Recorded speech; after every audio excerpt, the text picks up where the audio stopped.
My brother said, "Let's get rid of the useless people in the family, and you'll be the first." My parents laughed. "The only thing you're good for is the money you bring home." I took a deep breath and said, "Great, in that case, start packing your bags, because this house is mine." My name's Ethan Walker, I'm 31, and I've worked myself into the ground for years. 60-hour weeks as a construction project manager, making around $8,500 a month. 3 years ago, I bought the house I'd always dreamed of. 4 bedrooms, 3 bathrooms, a pool, and a backyard that looked straight out of a magazine. Every inch of it came from my sweat, my late nights, and every ounce of energy I had left after work. Then one afternoon, my parents showed up on my doorstep. My dad, Rick, was 58 and said he'd retired early because of health issues. My mom, Linda, gave me the same line. My younger brother, Brandon, never lasted more than 6 months in any job he got. "The rent went up again," Dad said, looking exhausted. "We can't afford it anymore. You've got this big place all to yourself. Maybe we could stay here for a bit, just until we find something." I should have said no, but they were family. So I said, 6 months, that's it. They promised. 2 weeks later, I came home to find them lounging by the pool, drinks in hand, while the kitchen looked like a war zone. The utility bills skyrocketed. Electricity from $180 to $420, water from $90 to $210, groceries from $400 to $100 a month. I asked if they could help with the expenses. "We don't have any extra money," Dad said without hesitation. "And Brandon?" "Still unemployed. He barely looked up from his video game when I asked if he'd been job hunting." That's when the comments started. "Ethan's always working," Mom would say. "He doesn't know how to enjoy life." We do. 6 months turned into a year. When I finally asked, "So, when are you planning to move out?" Dad said, "Why would we? We're comfortable here. We're family, Ethan. You shouldn't be keeping tabs." I felt trapped, guilty for wanting my own space, angry for being treated like a stranger in my own home. Then came the breaking point. After a brutal 80-hour week, I got home late one night. I walked into my bedroom and froze. My furniture was gone. All of it. In its place were my parents' things. Bed, dresser, pictures. My clothes were stuffed in boxes in the guest room. I went downstairs, shaking. "What the hell did you do?" I demanded. Dad didn't even look guilty. "We decided we needed the master bedroom," he said casually. "It's bigger. We're 2 people. It just makes more sense." Mom added, "Don't be childish, Ethan. It's just a room." No, it was my room, in my house. I didn't say another word. I went upstairs, locked myself in the guest room, opened my laptop, and logged into my savings account. Balance: $47,850, money I'd been saving for an investment property. I refreshed the page. $12,320. I refreshed again, same number. My chest tightened. Transaction history: 3 days ago. A transfer of $35,530 to an account I didn't recognize. I went downstairs, heart pounding. Who touched my savings account? Dad didn't even look up from the TV. "Brandon needed capital to start his business," he said, like it was no big deal. "It's a family loan." "I didn't authorize that," I snapped. "You're so selfish about money," Mom said. "You make good money, you'll earn it back." It took me 3 years to save that.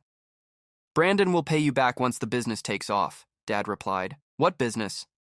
I turned to my brother. "An electronics store," he muttered. "With who?" "A friend. You don't know him." "You have no business plan," I said. "I don't owe you an explanation," he shot back. Dad already approved the loan. "It wasn't a loan," I said through my teeth. "It was theft." Dad stood up.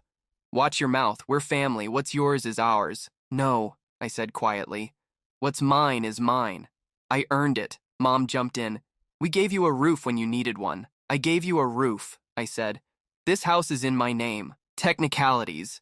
Dad waved it off. "You're thinking like a lawyer. We're talking about family." I went upstairs and called the bank. "Sir," the rep said, "the transfer was authorized with your password and security code." "I didn't authorize anything," I said. "Does anyone else have access to your information?" I thought of my laptop. I always left it in the living room. My passwords were saved in the browser. "I need to report fraud," I said. "To do that," she replied, "you'll need to file a police report. But if the person who made the transfer lives with you, it can get complicated. Can I recover the money?" "It depends," she said. "You'll need legal representation." I hung up, furious. I searched Property Lawyer Dallas TX and called the first office with good reviews. "Law Office of Daniel Whitaker," said a calm voice. "How can I help you?" I need an urgent consultation, I said.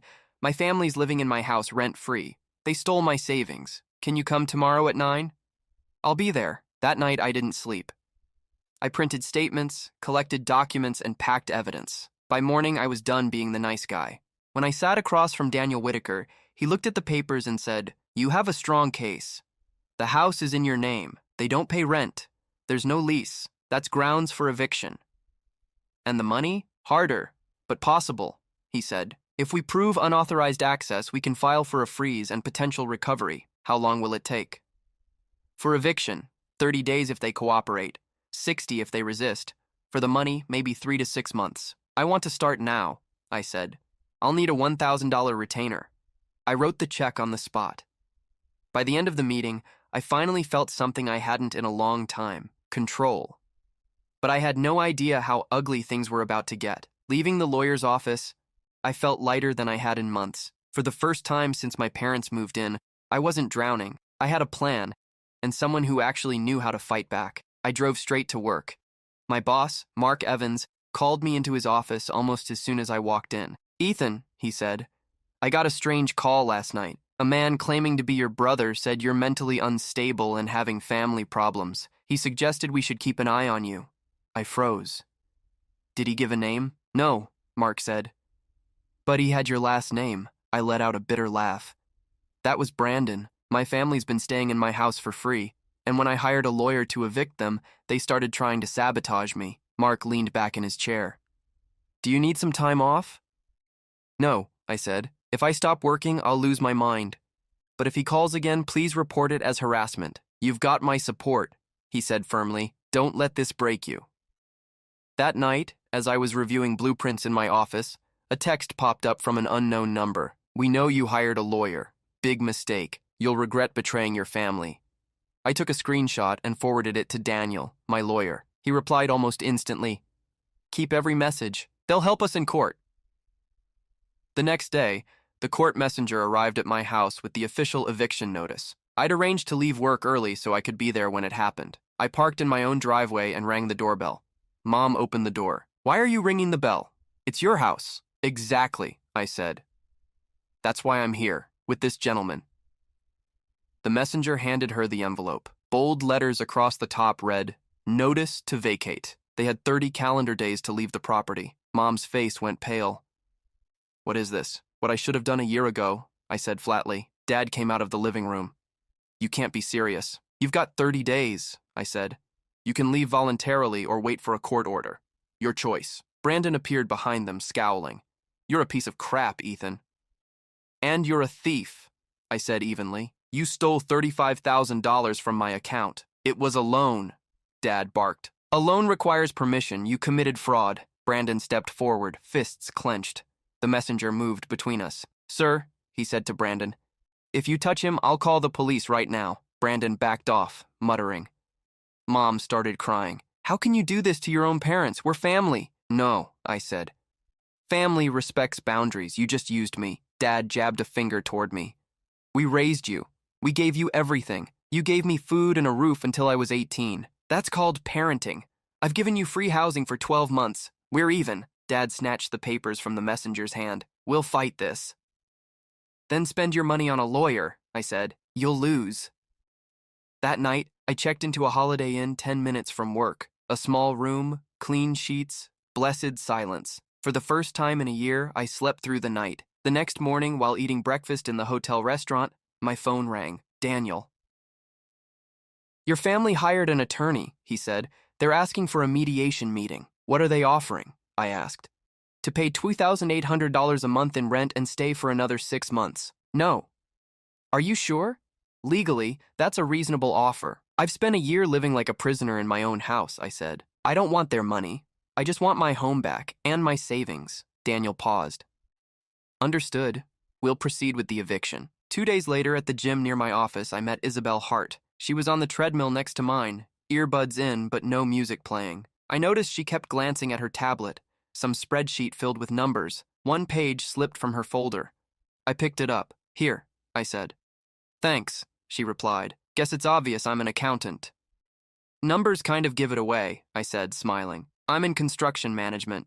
"Ethan Walker," She pointed to the company badge I'd forgotten to remove from my shirt. I figured, she said, laughing softly. It was the first genuine laugh I'd had in weeks. We started talking.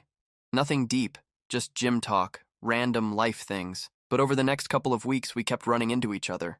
Same time, same machines. Then the conversations grew longer. My family's a mess too, she said one evening after our workout. That's why I moved across the country. Haven't seen them in years. Do you ever feel guilty? I asked. At first, yeah, she said. Then I realized guilt is just another way for toxic people to control you. Once you see that, it stops working. Her words hit me like a jolt. A week later, after another late workout, she invited me for coffee. I told her everything. The house, the stolen money, the eviction. She listened without interrupting. You're doing the right thing, she said finally. I had to do the same once.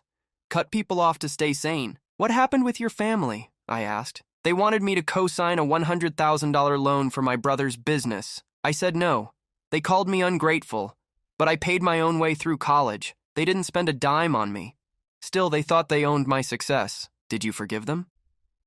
I didn't need to, she said simply. I just stopped letting them live rent-free in my head. It was the most honest conversation I'd had in months. Before we left, she handed me a business card. If you ever need financial advice, call me.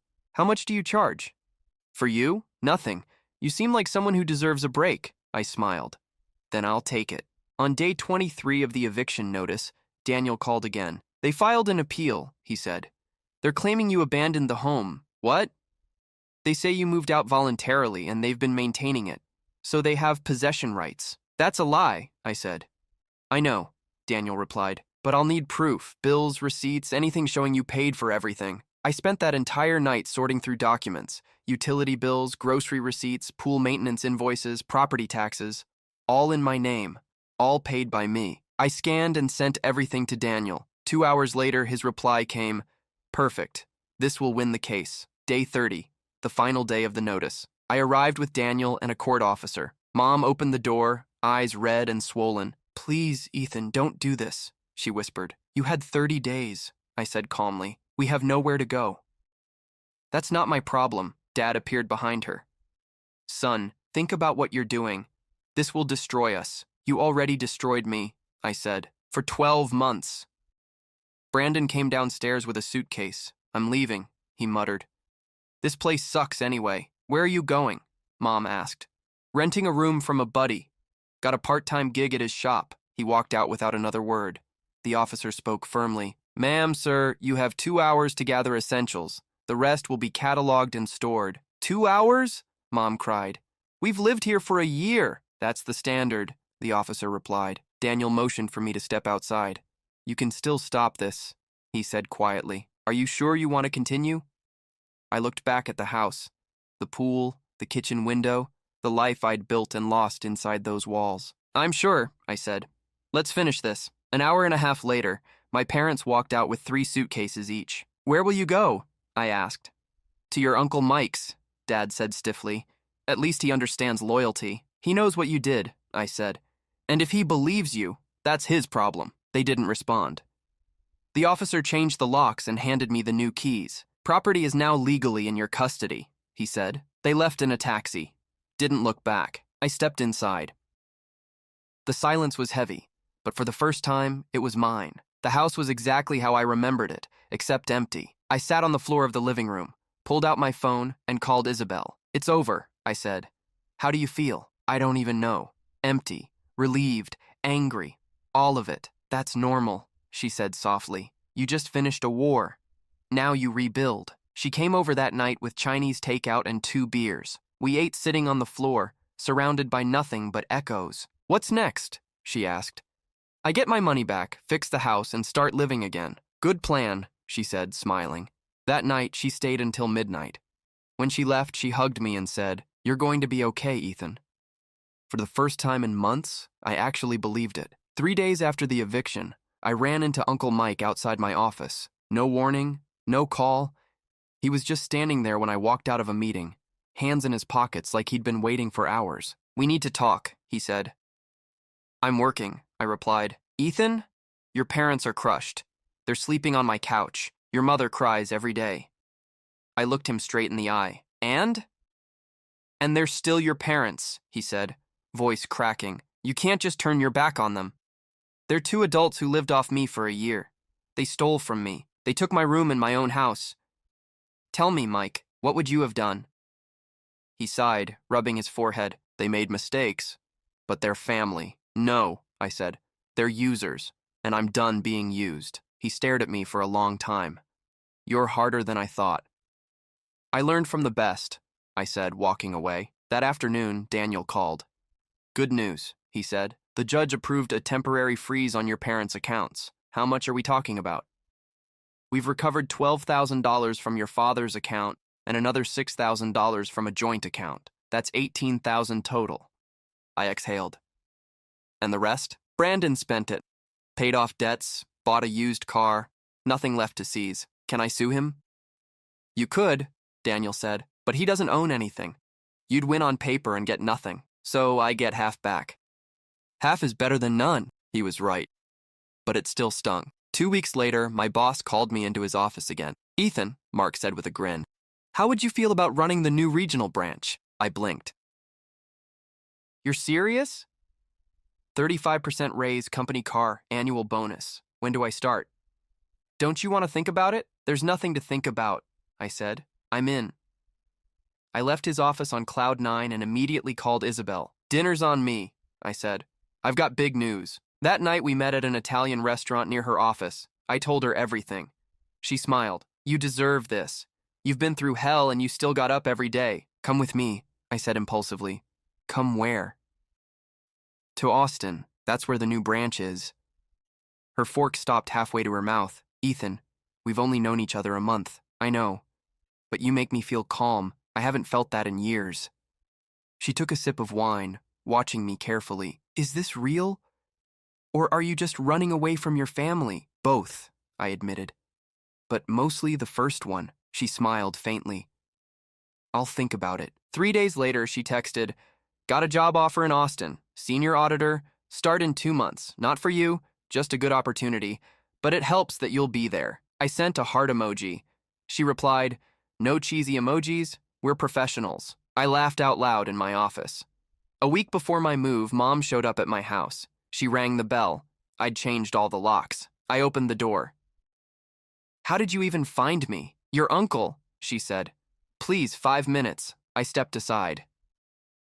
She came in, eyes tired, hair messy, holding her purse like a shield. Brandon's sick, she said. What kind of sick? We don't know yet. He needs tests. They cost $8,000. I have that money, I said. Her eyes lit up. You'll lend it to us? No, I'm using it to furnish my new apartment in Austin. Austin? I got promoted. I'm leaving next week. She went pale. You can't just go. We're your family. We've had this talk already. Please, Ethan, your brother could be really sick. Then he can use the 17 grand he stole from me. He doesn't have it anymore. Then he can get a job, like I did. She stared at me, tears building. I don't even recognize you anymore. Good. I grew up. I'm done being your ATM. This time, when she started crying, it wasn't the manipulative kind. It was quiet, raw. Do you hate us that much? I don't hate you, I said. I just don't need you. But we need you. You should have thought about that before you used me. What if Brandon dies? He won't. He's fine. You just want more money. How can you be so cold? You taught me. She left without another word. I locked the door and leaned against it, drained. No guilt. No sadness. Just exhaustion. My phone buzzed. Isabel. You okay? She asked. My mom came by. Wanted money for Brandon's medical bills. Did you give her any? No. Good, she said. I'm not going to tell you to be compassionate. I'm going to tell you to protect your peace. The rest is noise. I love you, I said. She was quiet for a few seconds. You don't have to say it back. I just needed to say it. We hung up, but she stayed on the line a few seconds longer, breathing softly before she finally disconnected. I smiled for the first time that day. Moving day came fast. I hired professional movers, packed only my essentials, furniture, clothes, documents, everything else I sold or donated. At dawn, the truck pulled out of the driveway. 2 hours later, so did I. I didn't tell my family I was leaving. No goodbye, no note, nothing. Halfway to Austin, I stopped at a scenic overlook, Pulled out my phone and blocked every contact. Mom, Dad, Brandon, Uncle Mike, all of them. Then I put the phone away, took a deep breath, and kept driving. 5 hours later, I arrived at my new apartment in West Austin. 2 bedrooms, balcony, city view. The movers were already unloading. Isabel showed up 2 hours later with tacos and iced tea. "Welcome to your new life," she said. "Thanks for being here."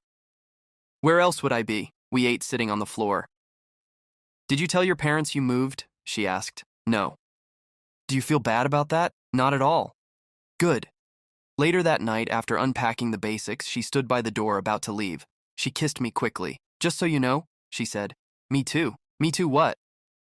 "What you said on the phone." Before I could respond, she smiled and shut the door. I stood there for a while, grinning like an idiot. That night, I slept on a mattress on the floor. No sheets, no pillows, but I slept better than I had in years. Because for the first time, everything around me was mine. My choices, my peace, my future. No toxic family, no guilt, no manipulation, just quiet, and it felt incredible.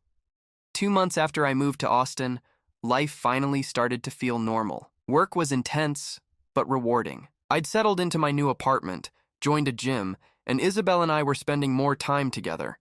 Coffee runs, weekend hikes, quiet dinners that didn't end in shouting or guilt. For the first time in my life, I didn't feel like I was constantly cleaning up someone else's mess. Then, one Saturday morning, the past showed up at my front door. When I looked through the peephole, my stomach dropped. Uncle Mike.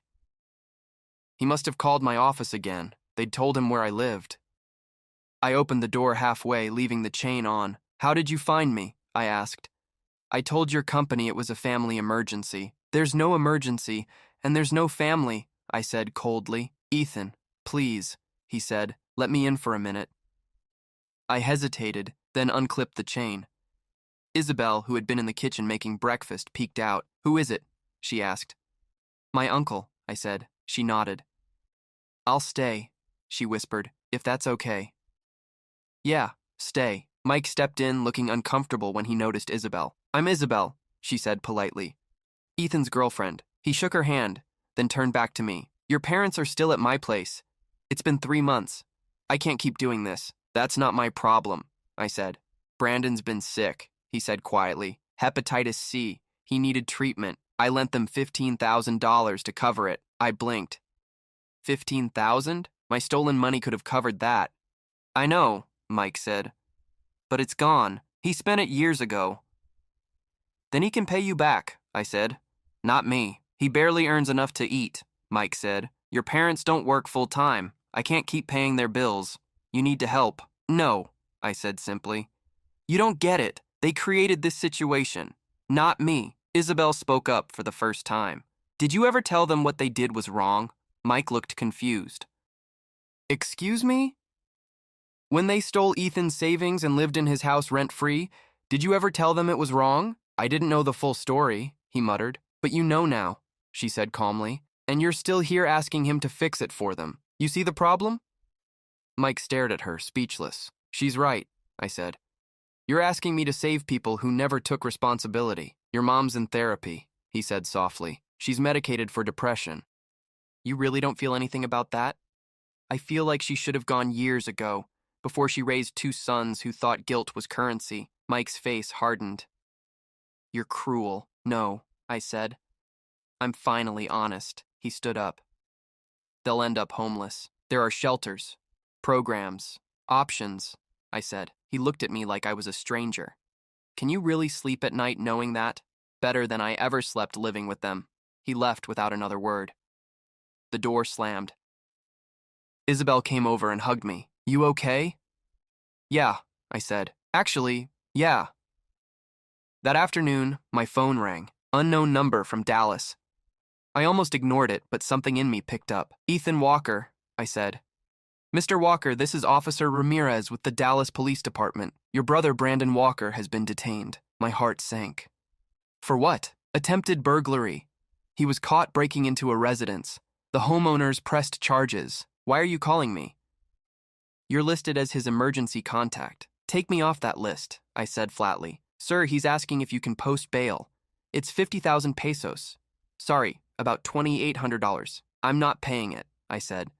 "Are you sure?" If not, he'll spend at least 3 days in county jail until his hearing. He can spend a week for all I care. He stole from me too. The officer hesitated. Understood. We'll contact his parents. Good luck with that. I hung up. When I went to the balcony, Isabel was sipping coffee. Who was that? She asked. Brandon's in jail. Tried to rob a house. She raised an eyebrow. You going to bail him out? No. You feel bad? I should, I said. But I don't. Then you're healing, she said quietly. That night, I couldn't sleep. Not from guilt, but anger. Brandon had everything handed to him. 2 parents who spoiled him, a brother who saved him more times than he deserved, and still, he chose to steal again. The next morning, I went for a run, came back, and found Isabel in the kitchen making coffee. Your mom called, she said. On this number, she found the landline for the apartment somehow. What did she say? That Brandon's in jail, that you're the only one who can help. If you don't post bail, he'll have a criminal record. And what did you tell her? That you'd think about it. I laughed. You're evil. I'm practical. Monday morning, I was at work when Mark called me into his office. Ethan, he said, excellent work on the Skyline Towers project. The client's thrilled. They just awarded us 3 more contracts, $30 million total. My jaw dropped. Congratulations, he said. You're leading the team. 5 engineers under you, and we're bumping your salary to $11,500 a month. I could barely process it.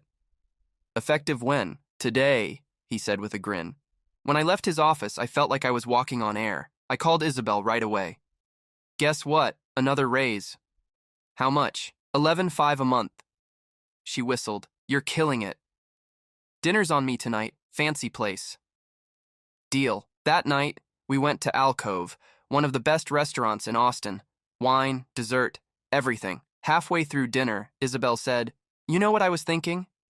3 months ago, you were living in a hotel, fighting your family, completely wrecked, and now look at you. Yeah, I said. Look at what happens when you stop carrying dead weight, she nodded. Exactly. You started winning the second you let go. She was right.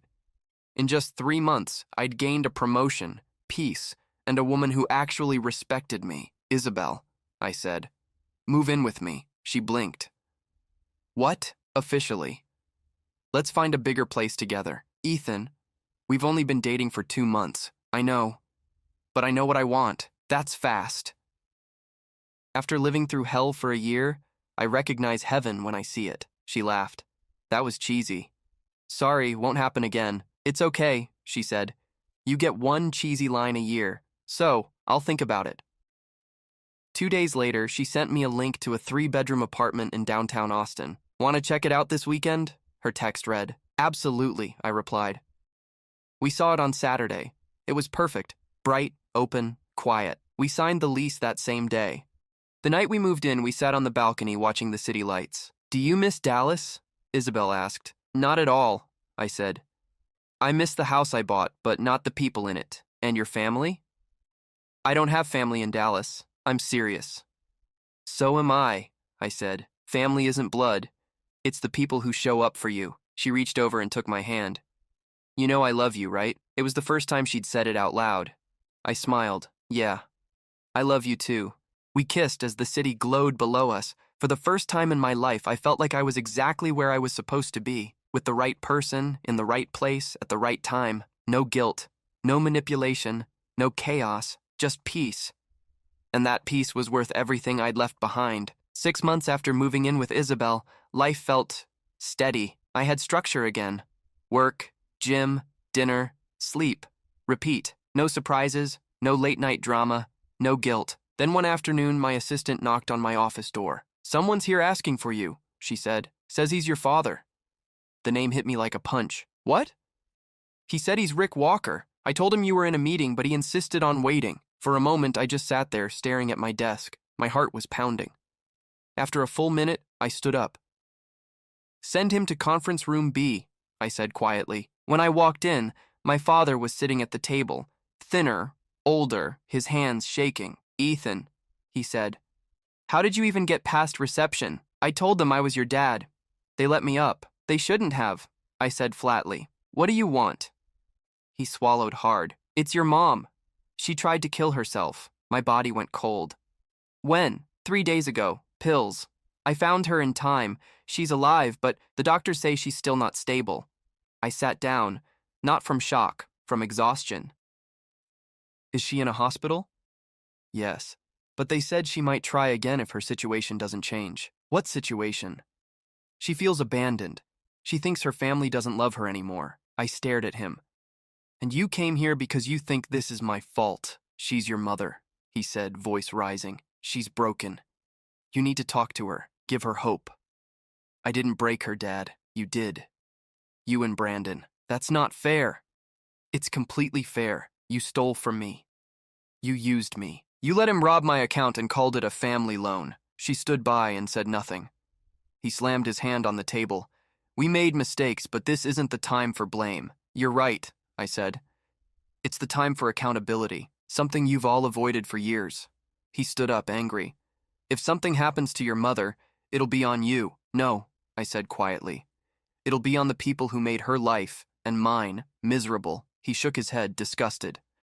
What happened to you? You used to be compassionate. I used to be stupid, I said. Now, I'm just done. He walked out, leaving the door open behind him. My assistant stepped in, wide-eyed. Are you okay? I'm fine, I said. Who was he? Nobody important. That night, Isabel found me on the balcony, staring out at the city. I heard your dad came to your office, she said softly. I nodded. He told me my mom tried to end her life. She put her hand on my arm. What are you going to do? Nothing. Her eyes widened. Ethan, she made her choices, I said. She let everything happen. She didn't stop any of it. I get that. But she's sick. This isn't just manipulation. I don't know what it is anymore, I said. Every time I open that door, they drag me back into hell. Isabel was quiet for a long time. Do you think you'll regret not calling her? No, I said automatically. But later that night, lying awake, I wondered if I was lying to myself. At 3 a.m, Isabel came out to the balcony again. I was sitting there, wide awake. You can't sleep, she said. I keep replaying it, I admitted. Her voice, his words. I don't know what to feel anymore. You don't have to fix everything, she said. Maybe just acknowledge it. How? Call her. Just once. You don't owe her forgiveness. Just a little humanity. And if it opens the door again, then you close it, but at least you'll know you tried. I didn't answer. I just nodded slowly. 3 days later, I made the call. My dad picked up on the second ring. Ethan, how's Mom? She came home from the hospital yesterday. She's weak, quiet. Tell her I called, I said. Tell her I'm glad she's okay. Do you want to speak to her? No, Ethan, 5 minutes. I said no, I said sharply. That's all I can give right now. I hung up before he could answer.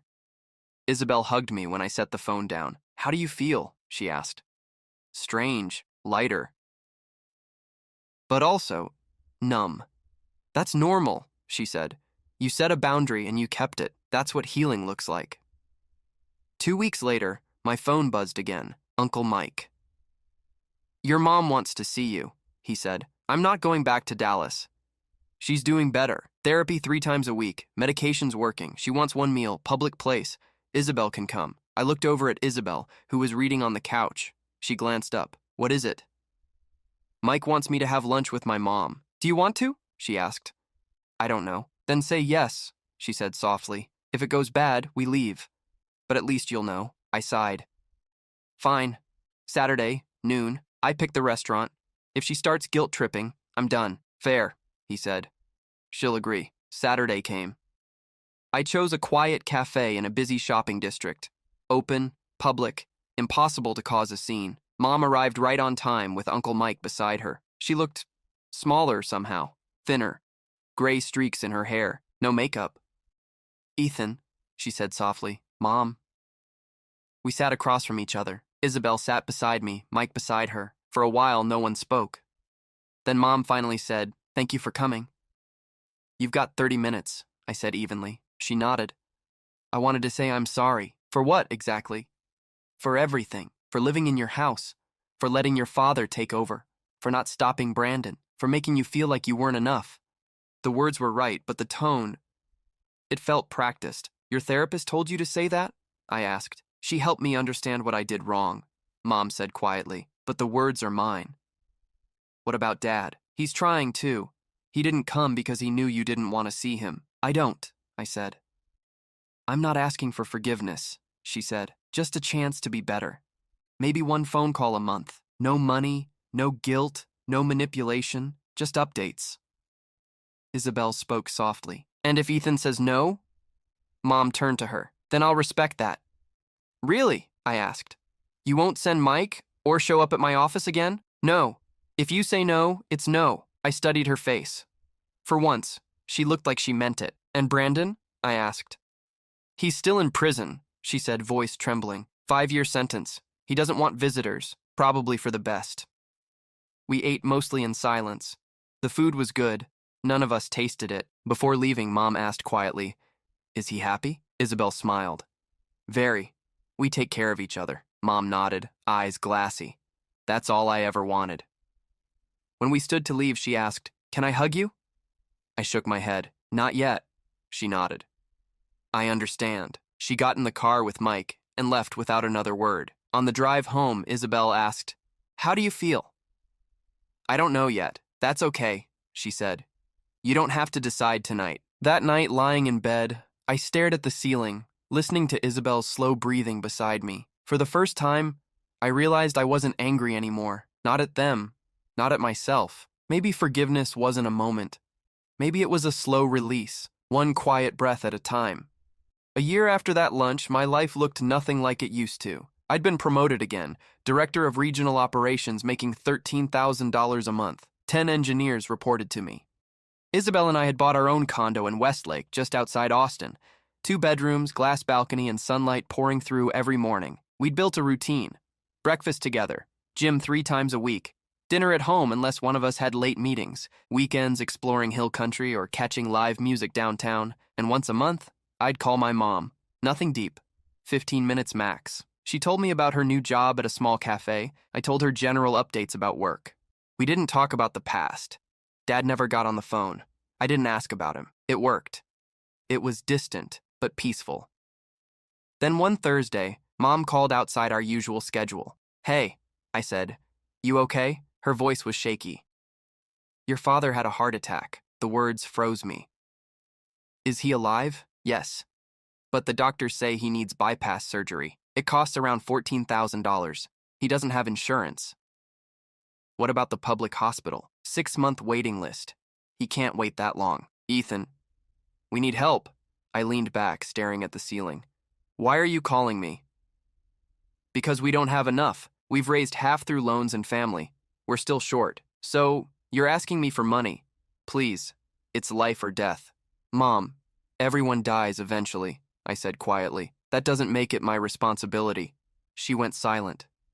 Then started crying. After everything we've been through? I thought you'd changed. I did, I said. That's why I'm not rescuing you again. I hung up. Isabel was making dinner when I came into the kitchen. Your mom? She asked. Dad's in the hospital, heart attack, needs surgery. She set down the knife. Are you going to help? No. Are you sure? Completely. She studied me for a long moment. Ethan, I know you have every reason to be angry, but this is different. Is it? It's not a scam. It's his life. There are options, I said. Loans, payment plans. They just want the easy way again. And if they can't raise it, they'll figure it out. They always do. She didn't argue. But I saw it in her eyes. That part of her didn't agree. That night I barely slept. Not because I felt guilty, but because I felt tired.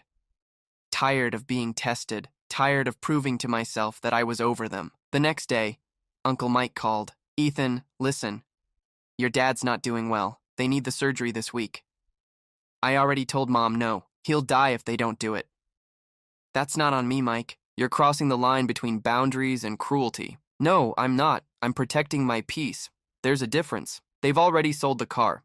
Took out loans. Everyone in the family chipped in. They're still short 70,000 pesos, about $1,400. I frowned. Wait, they raised the rest?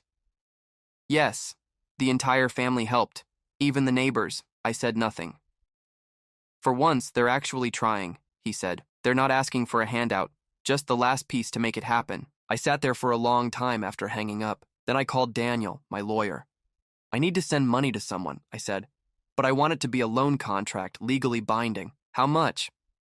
$1,500, 2-year term, 10% interest, miss a payment, and I can claim assets, Daniel chuckled. Still the cautious one, huh? Just make it airtight. 2 hours later, I had the contract. I emailed it to Uncle Mike. Your dad needs to sign it, I said. No signature, no money. 30 minutes later, Mike called back. He refuses, says he won't owe you anything. Then there's no deal. Ethan, this isn't a business transaction. It is now. I hung up. 4 hours later, Mom called. He signed it, she said. Mike has the papers. Please send it tonight. I wired the money. Remember, I said, this doesn't change anything between us. It's a loan, not a reunion. I understand, she said softly. Thank you. The surgery went well. 3 days later, Mom texted me a photo. Dad in a hospital bed, smiling weakly, tubes everywhere. He's going to be okay. I didn't reply. A month later, the first payment arrived. $65, right on time. Then another and another. On the third payment, Mom sent an extra $10. Interest, the note read.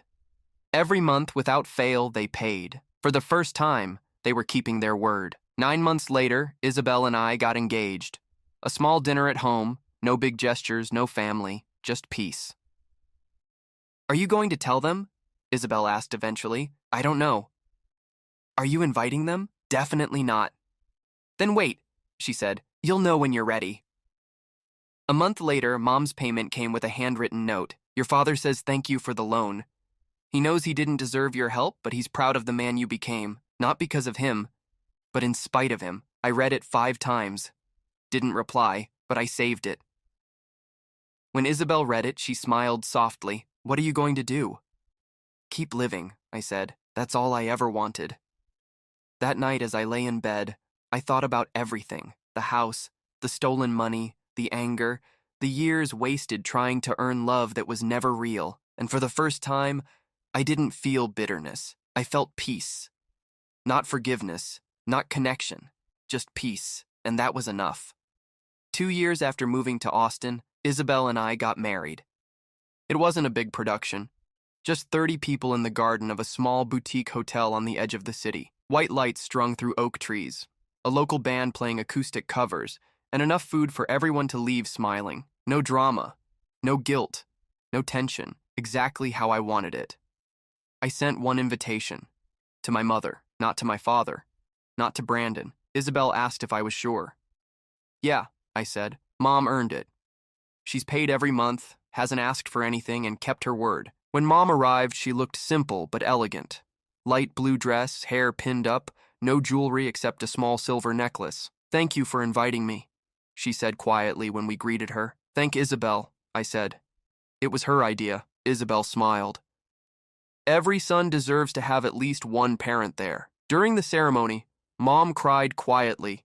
No scenes, no interruptions. She sat at a table with Isabel's aunts and uncles, laughed politely at their jokes, and left early. Before she went, she hugged me.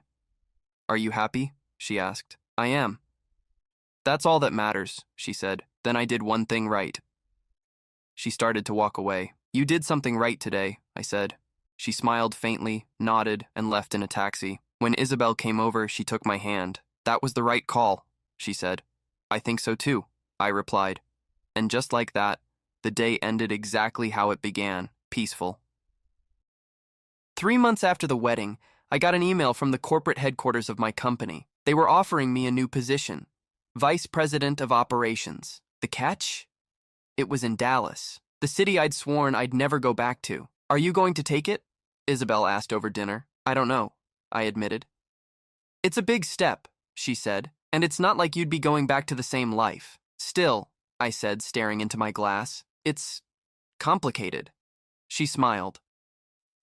Ethan, you'd be going back as a different man. That's what matters. 2 weeks later, I accepted the job.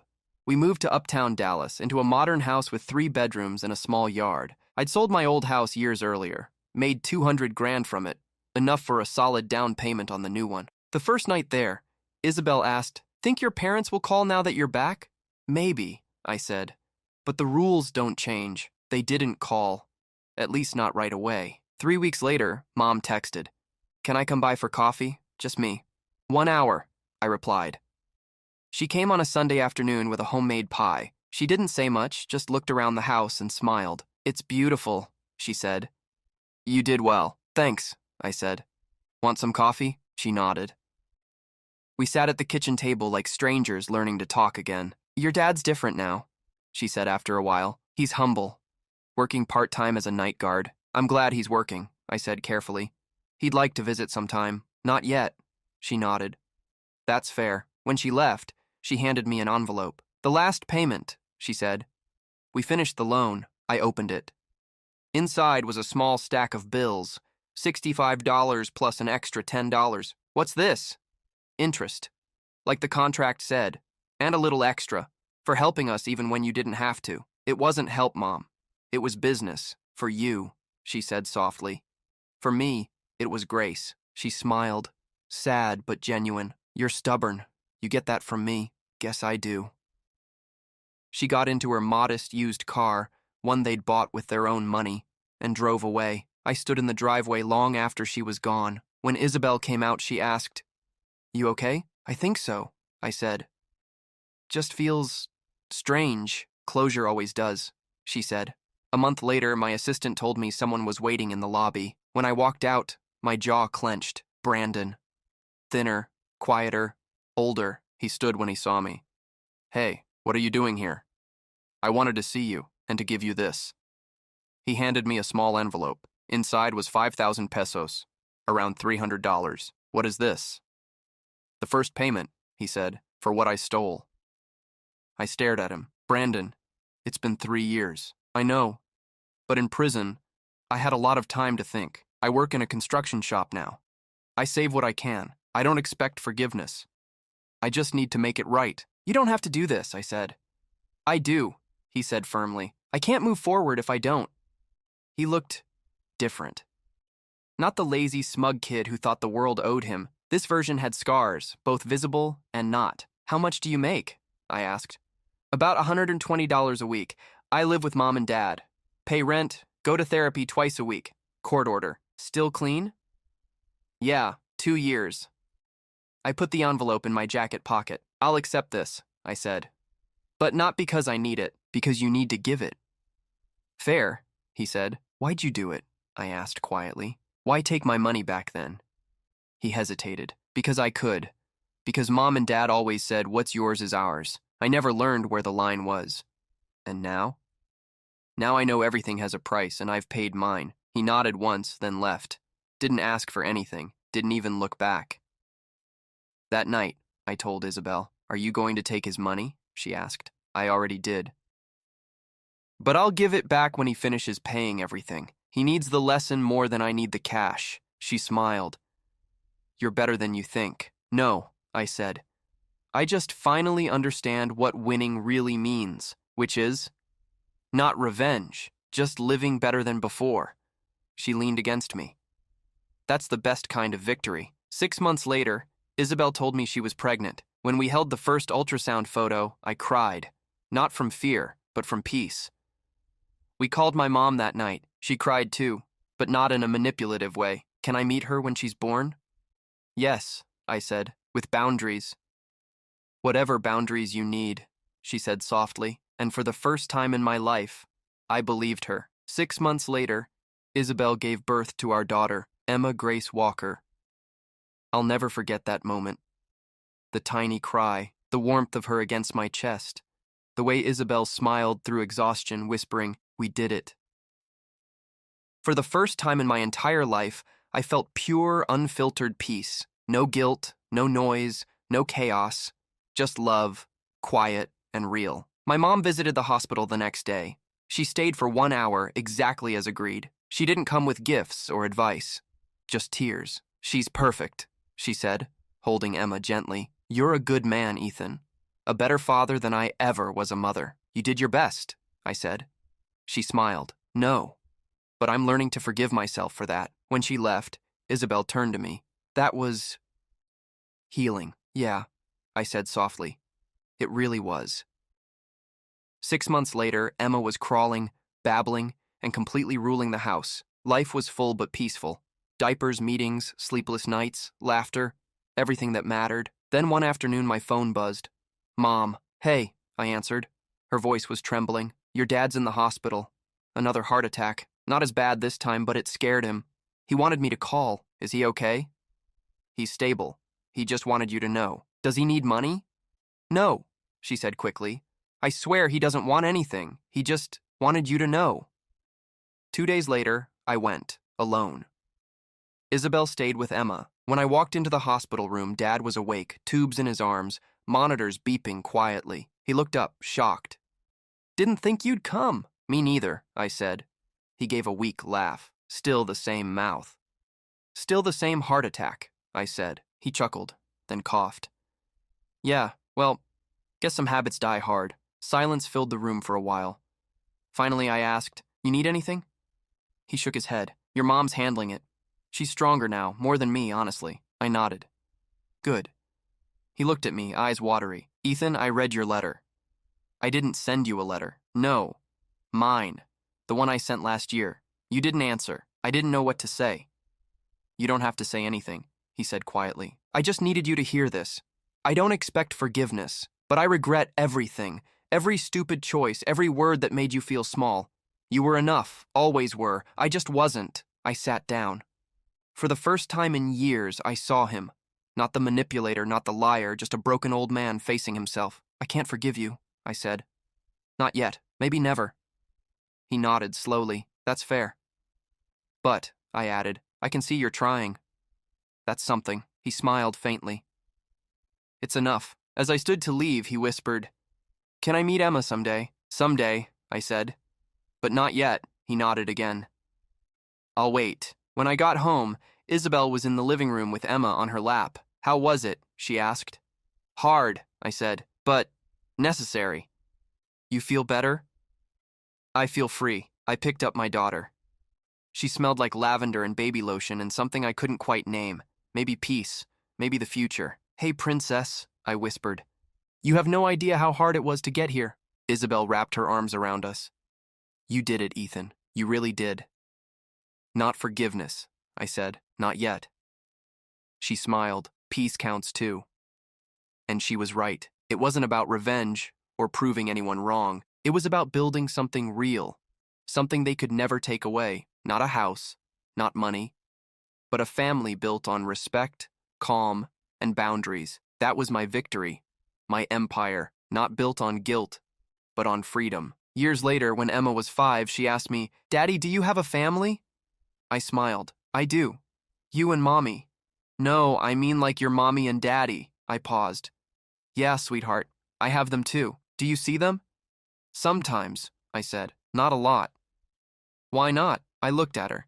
The perfect mix of innocence and curiosity. "Because sometimes loving people means staying far enough away to keep your peace." She thought about it, then nodded seriously. "Like when I don't want to share my crayons?" I laughed. "Kind of like that." She smiled, satisfied with the answer, and went back to coloring. I watched her for a long moment. My daughter, my peace, my proof that breaking the cycle was worth every scar. I don't know if forgiveness will ever come, but I know this. I stopped letting the people who broke me keep their hands on my life. And in doing so, I finally learned what family really means. It's not about who raised you. It's about who respects you, who shows up, who brings peace instead of pain. And sometimes that family is the one you build from scratch, in your own home, on your own terms, with the people who truly understand what love means.